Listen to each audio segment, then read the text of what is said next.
child obesity, there's two issues. One, it's getting worse.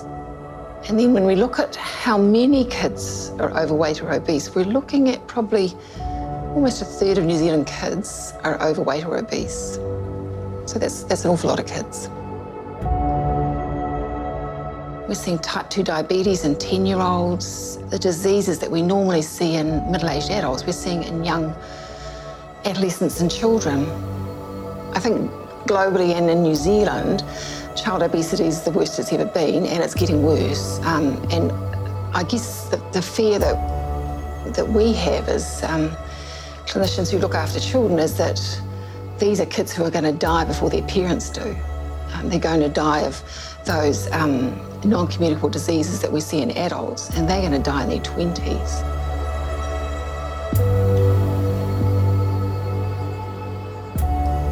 Sports played a major part in my life. Right from a young guy, I played pretty much every sport under the sun. I love seeing people play sport and the benefits that it gives you. I love seeing kids get out there and express themselves, and just the free spirit that sport allows. It does pain me in regards to seeing, I suppose, both the obesity levels, but just the levels of engagement and activity that kids in this day and age aren't doing. This is the greatest challenge of our time, and we need to fix it. I was a dancer as I grew up, and I loved netball, and I did martial arts. I did karate.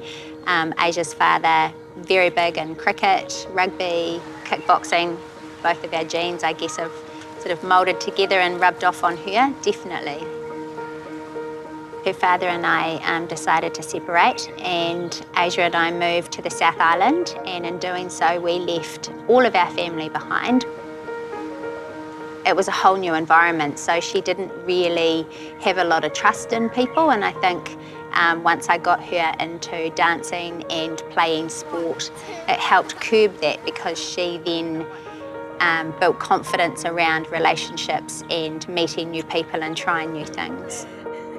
Asia was a little superstar while she was here. She was one of those students that was a natural leader. She represented the school in a range of teams. Centre at our netball team, just one of those pupils that you want to have lots more of. Makes my heart sing to see children learn how to be active, to discover sport, to discover the opportunities that are out there for them, to learn how to control and use their bodies, to learn new skills. Certainly children in this day and age, given half the chance, will sit around on a device. It's about getting the balance right, it's about getting the messages around healthy eating, healthy lifestyle, and if we can combine all of those things together, then I think we can start making some changes. We know from young people, if they want to be active, they want to have fun, they want to engage with their friends, they want to engage in being active with their families, and sport is a key conduit for bringing communities together. But it's really important they work collaboratively with schools to ensure that those experiences are quality and most of all fun. The benefits of physical activity are huge. Maintaining body weight, better cardiovascular fitness, better self-esteem, they have better social skills. The current recommendations, not just New Zealand, but WHO, CDC in America, are at least 60 minutes a day of vigorous exercise for children. And by vigorous, it means raising your heart rate, breaking out into sweat. Anything above that, more than 60 minutes, is considered beneficial as well.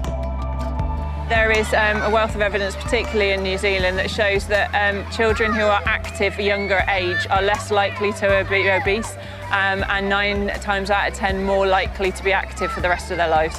Physical literacy means young people valuing, or any of us valuing being physically active, the benefit it gives to our mental health, our physical health, our well-being generally.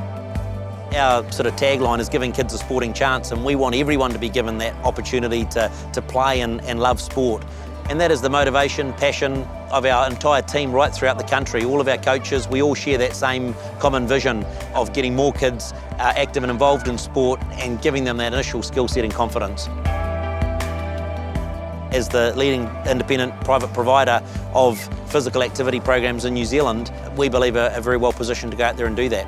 I think it's a fundamental right, really, because it affects their physical and mental health as well as their futures. So I see it as a children's right, actually.